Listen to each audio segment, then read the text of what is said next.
Operation Kagar ఆపాలని Maoist పార్టీతో శాంతి చర్చలు చేయాలని 10 వామపక్ష పార్టీల ఆధ్వర్యంలో బషీర్బాగ్ ప్రెస్ క్లబ్లో జరిగిన సదస్సులో మాట్లాడుతున్న సిపిఐ ఎంఎల్ న్యూ డెమోక్రసీ కేంద్ర కమిటీ సభ్యులు కామ్రేడ్ వేములపల్లి వెంకటరామయ్య వివి. శాంతి చర్చల గురించి ప్రకటన చేసింది కేంద్ర కమిటీ మావోయిస్టు పార్టీ.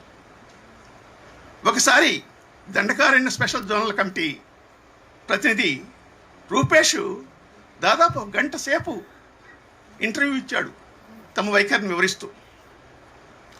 వీటన్నింటిలో కూడా వాళ్ళు కోరింది, మేము శాంతి చర్చలకు సిద్ధంగా ఉన్నాం, దానికి అనుకూలమైనటువంటి వాతావరణాన్ని ఏర్పరచండి అని ఒకే ఒకటి కోరుతూ వచ్చారు. మా ప్రయోజనాల కంటే ప్రజల ప్రయోజనాలే మాకు ముఖ్యం అని కూడా స్పష్టం చేస్తూ వచ్చారు. అయితే ప్రారంభంలో కొన్ని షరతులు పెట్టారు.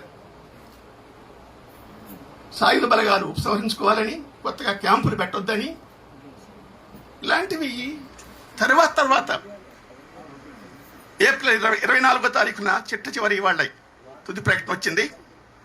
అందుట్లో బేషరతుగా చర్చలు జరపడానికి మేము సిద్ధంగా ఉన్నాం. ఒకే ఒకటి అడుగుతున్నారు వాళ్ళు, శాంతియుత చర్చలు జరపడానికి అనుకూలమైనటువంటి వాతావరణాన్ని, కాల్పుల విరమణని ప్రకటించండి. అటువంటి కాల్పుల విరమణ లేకుండా, శాంతియుత వాతావరణం లేకుండా చర్చలు జరపటం, దానివల్ల సత్ఫలితాలు సాధించడం అనేటువంటి సాధ్యం కాదు. అంతేకాకుండా అటువంటి చర్చల కోసం మొట్టమొదట వాళ్ళు 1 నెల రోజులు సమయం అడిగారు. వాళ్ళు 17 చేసిన ప్రకటన కానీ, ఏప్రిల్ 17 చేసిన ప్రకటన కానీ, లేదు రూపేష్ ఇచ్చినటువంటి ఇంటర్వ్యూలో కానీ ఆ 1 నెల రోజులు ఎందుకు అనేటువంటి దానికి కూడా వాళ్ళు వివరణించారు. మా కేంద్ర కమిటీ సభ్యులంతా ఒక చోట్లేదు, మేము అందరితో మాట్లాడుకోవాల్సి ఉంది, చర్చించుకోవాల్సి ఉంది, అందుకోసం సమయం ఇవ్వండి, మేము సానుకూలమైనటువంటి నిర్ణయం తీసుకుంటామని కూడా స్పష్టం చేశారు. అందుట్లో మొన్న చేసినటువంటి ప్రకటనలో బేషరతు చర్చలే కాకుండా ఆ 1 నెల రోజుల కాల్పుల విరమణ అనే దాన్ని కూడా తగ్గి, నిర్దిష్ట సమయం, కాంక్రీట్ పీరియడ్ ఎంతైనా సరే, కొంతకాలమైనా సరే మనం కాల్పుల విరమణ చేసి చర్చలకి సిద్ధమని చెప్పారు. కానీ ప్రభుత్వం నుంచి ఏం స్పందన వస్తుంది? ఇప్పటి వరకు నేను చూసినంత వరకు 3 స్పందనలు వచ్చినాయి. ఈ 3 స్పందనలో పెద్దగా తేడా లేదు. ప్రభుత్వం నుంచి వచ్చినటువంటి స్పందనలో ఒకటి, ఏప్రిల్ 11వ తారీఖున ఛత్తీస్గఢ్ ఉప ముఖ్యమంత్రి, హోంమంత్రి ఆయన మేము శాంతి చర్చలకు బేషరతుగా సిద్ధం అని ప్రకటన చేశాడు. వాళ్ళ దృష్టిలో శాంతి చర్చలు అంటే ఏమిటి?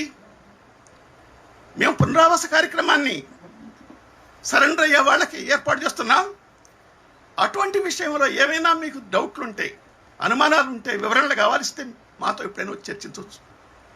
ఇది ప్రభుత్వ దృష్టిలో సరెండర్ కావాలి, వాళ్ళు లొంగిపోవాలి, దానికోసం చర్చలు అనేటువంటిది మాట్లాడాడు. తర్వాత హోంమంత్రి అమిత్ షా రాయ్పూర్ వచ్చినప్పుడు, ఛత్తీస్గఢ్ వచ్చినప్పుడు, ఒక పక్కన నక్సలైట్లు కూడా మా సోదరులే, నక్సలైట్లు సరిపోతే కూడా ఎవరికి సంతోషం కాదు, మేము అటువంటి దాన్ని నివారించడానికి ప్రయత్నం చేస్తున్నాం అని చెప్తూ, మీరు ఆయుధాలు వీడి జనజీవన స్రవంతిలో కలవండి అని మాట్లాడాడు. ఇది కూడా ఒక రకంగా సరెండర్గా మంజవటం. ఇది శాంతి చర్చలు కాదు. మొత్తం మీరు చేస్తున్నటువంటి అన్నింటిని కూడా ఆపేసి మీరు ప్రభుత్వానికి సరెండర్ అయ్యండి, అదే శాంతి చర్చలు అంటే. ప్రభుత్వం నుంచి వస్తున్న స్పందనలు అవి. ఇది అత్యంత దుర్మార్గమైనటువంటి స్పందన, ఫాసిస్టు స్పందన. ఒకవైపున శాంతి గురించి వీళ్ళు మాట్లాడుతుంటే, శాంతి చర్చల గురించి మాట్లాడుతుంటే, వాళ్ళు యుద్ధానికి వస్తామని చూడటం లేదు. శాంతి చర్చలు ఎందుకోసం? యుద్ధం చేయటం కోసం కాదు, శాంతి కోసమని స్పష్టం చేస్తున్నారు. మాకేం ఎత్తుగడలు లేవు, దాపరికం లేదు, అని సూటిగా వివరణలు ఇచ్చారు. శాంతి కోసమే వస్తున్నాం మేము, శాంతి చర్చల కోసమే వస్తున్నాం అని అంటే, కాదు కాదు, మీ మీద మేము యుద్ధం చేస్తాం, మీ మీద నిర్మూలిస్తాం, మిమ్మల్ని భౌతికంగా అంతం చేస్తాం అని కర్రిగుట్ట ఆపరేషన్ ప్రారంభించారు. ఈ శాంతి చర్చ ప్రారంభం అయిన తర్వాతే కర్రిగుట్ట ఆపరేషన్ మొదలైందనేది మనం గుర్తుపెట్టుకోవాలి. ఇప్పటికే దండకారణ్యం 1,00,000 పోలీసు సాయుధ బలగాలు దించి అది ఒక పోలీసు నిర్బంధ శిబిరంగా మార్చారు. అక్కడ ఇప్పుడు ఏం జరుగుతుందో తెలియదు. ఎవరు దస్తుడిగా దొరికితే చంపకూడదు, యుద్ధ ఖైదీలుగా చూడాలి. గాయపడిన వాళ్ళని చంపకూడదు, వాళ్ళకి తగిన వైద్యం చేయించి యుద్ధ ఖైదీలుగా చూడాలి. కానీ ప్రభుత్వం ఏం చేస్తుంది? నిరాయుధులుగా దొరికినటువంటి వాళ్ళని, గాయపడిన వాళ్ళని అమానుషంగా చిత్రహింసలు పెట్టి ఎన్కౌంటర్ల పేరిట కాల్చి చంపుతుంది. ఇంత యుద్ధంలో గత ఈ ఆపరేషన్ కగా నక్సలైట్లని 2026 మార్చి వరకు తుదముట్టిస్తాం, అంతం చేస్తాం, నిర్మూలిస్తాం అని పదే పదే హోంమంత్రి మాట్లాడుతున్నాడు. ఇది ప్రారంభమైనటువంటి గత 16 నెలల్లో దాదాపు 500 మంది పైగా పట్టం పెట్టుకున్నారు. కానీ ఇంతమంది పట్టం పెట్టుకుంటుంటే వాళ్ళకు యుద్ధ ఖైదీ దొరకల. మావోయిస్ట్ పార్టీ వైపు నుంచి కానీ, ట్రైబల్స్ నుంచి కానీ కనీసం గాయాలైన వాళ్ళు కూడా దొరకలేదు. వాళ్ళకి అందరూ చనిపోయిన వాళ్ళే దొరికారు. అంటే ఫాసిస్ట్ దమనకాండ. ఇది ఒక పక్కన శాంతి కోరుకుంటుంటే, ఏ యుద్ధంలో అయినా సరే ఒకవైపు వాళ్ళు శాంతి కోరుకుంటే రెండో వైపు కూడా శాంతి చర్చలు ప్రారంభం కావాలి. శాంతి మొదటి లక్ష్యంగా ఉండాలి. యుద్ధాలకు కూడా, అంతర్జాతీయ న్యాయ సూత్రాలకు కూడా ఇది విరుద్ధమైనటువంటి. మన దేశంలో రాజ్యాంగం ఉంది, చట్టాలు ఉన్నాయి. తుపాకీతోనే మేము జవాబు చెబుతామని అంటే తుపాకీ ఏం చెప్తుంది? రాజ్యాంగం. తుపాకీ ఎవరి దగ్గర ఉంటే, ఎవరన్నా పట్టుకుంటే అరెస్ట్ చేయండి, కేసు పెట్టండి, విచారించండి, శిక్షించండి. ఎవరైనా నేరం చేస్తే, తప్పు చేస్తే, అది ఎంత నేరమైనా సరే వాళ్ళని అరెస్ట్ చేయాలి, విచారించాలి, న్యాయస్థానం ద్వారా శిక్షించాలి. అవన్నీ పోయినాయి. వాళ్ళ ప్రభుత్వం ఈ దేశంలో రాజ్యాంగాన్ని కాపాడాల్సింది, చట్టాలను కాపాడాల్సింది, అమలు చేయాల్సింది ప్రభుత్వ బాధ్యత. ప్రజల యొక్క హక్కులు కాపాడాల్సిన బాధ్యత ప్రభుత్వాన్ని. అటువంటి ప్రభుత్వం ప్రజల హక్కులు హరిస్తూ ఒక రాక్షసుడిలాగా, రక్త పిపాసిలాగా వ్యవహరిస్తుంది. నరహంతక మోడీ ప్రభుత్వం. ఒక పక్కన శాంతి చర్చలకు రారు, దాని గురించి మాట్లాడరు. రెండో పక్కన నిర్మూలిస్తాం. రాజ్యాంగంలో ఏ చట్టం ప్రకారంగా, ఏ నిబంధన ప్రకారంగా ఈ ప్రభుత్వానికి హక్కు ఉందని అడుగుతున్నాం. ఇది మధ్య యుగాల్లో లాగా హక్కులు లేవు, రాజ్యాంగం లేదు, చట్టాలు లేవు. జంతువులు వేటాడినట్టుగా వేటాడుతున్నారు. వాళ్ళ దండకారణ్యంలో వేట కొనసాగుతుంది. ఇంత దుర్మార్గం జరుగుతూ ఉంటే మనం ఏం చేయాలి? మనం ఖచ్చితంగా శాంతి వైపు ఉండాలి, ప్రజల వైపు ఉండాలి, హక్కుల రక్షణ వైపు ఉండాలి, మన రాజ్యాంగాన్ని పరిరక్షించుకోవడం వైపు ఉండాలి. మనం విడిచిపెడితే ఇది మావోయిస్టుల వరకే పరిమితం కాదు. ఈ ఫాసిస్ట్ భూతం అందరినీ మింగేస్తుంది. ఆ ప్రమాదం ముంచుకొస్తుంది. ఎందుకంటే గతంలో జరిగినటువంటి చర్చలకి ఇప్పుడు జరుగుతున్నటువంటి చర్చలకి స్థితిలో తేడా ఉంది, పరిస్థితిలో తేడా ఉంది. 1951లో చర్చలు జరిగినాయి ఎవరు ప్రభుత్వంతో. ఆనాడు దాదాపు సాయుధ పోరాట విరమణ జరిగిన సందర్భంలో జరిగిన చర్చ. ఆ చర్చల్లో మనం పెద్దగా ఏం సాధించలే. మనం ఆక్రమించుకున్న భూములు కాపాడబడలేదు, పోరాట విజయాలు నిలబడలేదు. అటువంటి హామీ ప్రభుత్వం లభించాల. మేము చట్టాలు చేస్తామని కంటిన్యూ చుడుతుగా. ఆనాడు అది ఉద్యమం బలహీనత. పైగా కొత్తగా స్వాతంత్రం వచ్చింది, దేశంలో నెహ్రూ ప్రభుత్వం మీద ప్రజలకు భ్రమలున్నాయి. మనకి దేశవ్యాప్తంగా అటువంటి సానుభూతి, అటువంటి సానుకూల వాతావరణం లేదు. అందుకనే పెద్దగా విజయం సాధించలేకపోయాం ఆ చర్చల ద్వారా. తిరిగి 1977లో జనతా పార్టీ అధికారానికి వచ్చిన తర్వాత మా పార్టీ కేంద్ర కమిటీ కార్యదర్శి సత్యనారాయణ సింగ్, చంద్రపుల్లారెడ్డి, ఆనాడు హోంమంత్రిగా ఉన్నటువంటి చరణ్ సింగ్ తోటి చర్చలు జరిపారు 3 దఫాలు.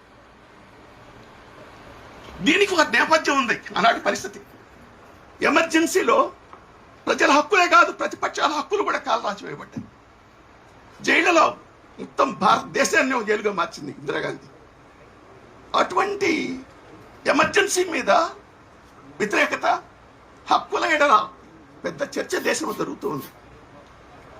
అదే ఆనాటి ఎలక్షన్ ఇష్యూ, అదే ఇందిరాగాంధీని ఓడించింది. అటువంటి నేపథ్యంలో ఈ చర్చలు జరిగాయి. కానీ ఆ ప్రభుత్వం, మొరార్జీ దేశాయ్ ప్రభుత్వం, కలగూరగాంబ ప్రభుత్వం, అది మూండాల ముచ్చటగానే ఉండి కూలిపోయింది. ఆనాటి చర్చల్లో కూడా ఆయుధాల సమస్య చర్చకొచ్చింది. సెటిల్మెంట్ దాకా చర్చలు కొనసాగలేదు. ఇది 2వ అనుభవం. 3వ అనుభవం 2004లో చర్చలు జరిగినాయి. మన రాష్ట్రంలో కాంగ్రెస్ పార్టీ వైఎస్ రాజశేఖర రెడ్డి ఆధ్వర్యాన్ని చర్చలు జరిగాయి. కానీ ఇక్కడ ఆనాటి స్థితి ఏమిటి? ఆనాడు ఎన్నికలలో కాంగ్రెస్ పార్టీ వాగ్దానం చేసింది, మమ్మల్ని గెలిపించి మేము అధికారానికి వస్తే నక్సలైట్లతో చర్చలు జరుపుతామని. అందుట్లో భాగంగా చర్చ జరిగింది. అంతేకాదు ఆనాడు ఆ చర్చలని రాష్ట్రంలో ఉన్నటువంటి అన్ని ప్రతిపక్ష పార్టీలు ఆహ్వానించాయి, బలపరిచినాయి. ఇది ఒక సానుకూల వాతావరణం. కానీ ఆ చర్చలు కూడా 3-4 ముసుకైంది. 3 రోజులే జరిగినాయి. ఆ చర్చలు కూడా అర్ధాంతరంగా ముగిసినాయి. ఆనాడు శాంతియుత వాతావరణం ఏర్పడాలనే దానికోసం చర్చ జరిగినాయి. శాంతియుత వాతావరణం అంటే మావోయిస్టు దళాలు వర్గ శత్రువుల మీద, భూస్వాముల మీద దాడులు చేస్తున్నాయి, చంపుతున్నాయి. అటువంటి దాగాలి. ప్రభుత్వం నక్సలైట్లని, మావోయిస్టులని ఆనాడు పీపుల్స్ వార్ అణిచే పేరిట యథేచ్ఛగా బొట్టుకు వెతకడం సాగిస్తుంది. ఇవి ఆగాలి. ఇది ఆనాటి చర్చల యొక్క లక్ష్యం.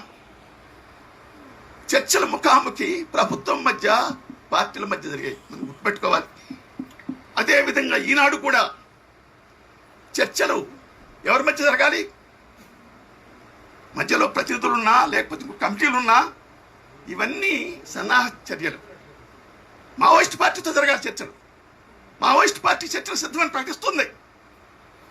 మనం సూటిగా మాట్లాడుకుందాం. సమస్యలు దేశంలో చాలా ఉన్నాయి. ఈ దేశ విముక్తి కోసం, సమాజం కోసం అందరూ ప్రయత్నం చేస్తున్నారు. అవన్నీ చర్చల ద్వారా పరిష్కారం కాదు, ముందు బతకాలి. వాళ్ళు అటువంటి మరణహోమం ఏదైతే జరుగుతుందో కగారు పేరిట, అది ఆగాలి. ఇది శాంతి చర్చల ద్వారానే సాధ్యమవుతుంది. అటువంటి దానికి మనం కల్పించమని అడుగుతున్నాం. మనమేమి ఇందులో చరిత్రలో జరిగినటువంటి విషయాలు కాదు. ఆయుధం పట్టుకుంటాడు తోటి చర్చలేంటి అని మాట్లాడుతున్నారు కొంతమంది. ఈశాన్య రాష్ట్రాలలో నాగాలు, మిజోలు, వీళ్ళందరితోటి చర్చలు ఈ విధంగా జరిగినాయి. కాశ్మీర్ మిలిటెంట్స్తో జరిగిన చర్చలు. కనుక ఆయుధం అనేటువంటి చర్చలుగా ఆటంకం కాదు. శాంతికి అది కూడా చర్చించవచ్చు. అటువంటి సందర్భాలలో మనం ఉన్నాం. వాళ్ళు శాంతి చర్చల కోసం వస్తున్నప్పుడు ఇది ప్రజాస్వామ్య హక్కు, వాళ్ళ మనం అడగటం రాజ్యాంగబద్ధమైన హక్కు. వాళ్ళ ప్రభుత్వం ఉల్లంఘిస్తుంది దాన్ని. కనుక ఆ విధంగా చర్చల ద్వారా సామరస్యంగా పరిష్కారం అవుతుంది, చేసుకుంటామని కూడా వాళ్ళు మాట్లాడుతున్నారు. ఉద్యమాల్లో అప్స్ అండ్ డౌన్స్ ఉంటాయి, ఎగుడు దిగుళ్ళు ఉంటాయి. దాన్ని బట్టి ఎత్తుగడలు, కర్తవ్యాలు మారుతుంటాయి. అది సహజమైన విషయం.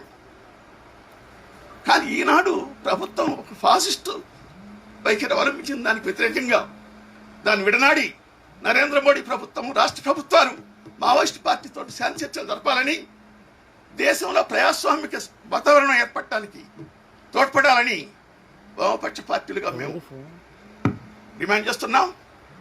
ఈ సదస్సు మనం ప్రజా ఉద్యమాన్ని ప్రజల్లోకి తీసుకెళ్ళాలి ఈ సమస్య. అందుకోసం ఈ సదస్సు నుంచి కొన్ని తీర్మానాలు కూడా చేసుకోవాల్సి వస్తుంది. రాష్ట్రపతికి మెమోరాండం ఇవ్వాలి మన గవర్నర్ ద్వారా, ఒకటి. రెండోది, ఇక్కడ ఉన్నటువంటి మంత్రి కిషన్ రెడ్డి లాంటి వాళ్ళకి మెమోరాండం ఇవ్వాలి ప్రభుత్వానికి. మూడోది, మనం కూడా ఈ విధమైన సదస్సులు కానీ ఆందోళన కార్యక్రమాలు కానీ జిల్లాల్లో కూడా మనం ఒక వారం రోజుల పాటు 5 నుంచి 10 దాకా జరపాలి.